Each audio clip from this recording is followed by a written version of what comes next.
Hello sir, તમારું નામ જાણી શકું છું? મારું નામ દીપક છે.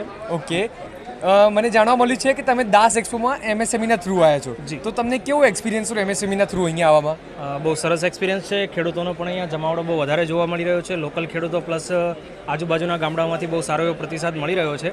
આપણે એગ્રીકલ્ચર મશીનરીઝમાં ઘણું બધું કામકાજ છે, પ્લસ ડેરીમાં પણ આપણું કામકાજ છે. તો સારો એવો આપણને એક્સપિરિયન્સ થઈ રહ્યો છે હાલ. તો એમએસએમઈની કેવી હેલ્પ રહી તમને અહીંયા આવવા માટે?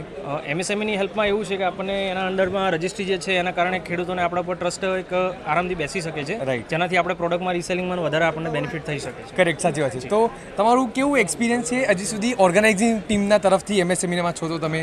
બહુ સારું એવું છે. અહીંયા પણ વ્યવસ્થિત એક થોડું જોવા મળી રહ્યું છે. આવનારા ખેડૂતો તથા જે કંઈ પણ સ્ટોલના માલિકો છે અથવા એ લોકોને સારી એવી સુવિધા અહીંયા મળી રહી છે.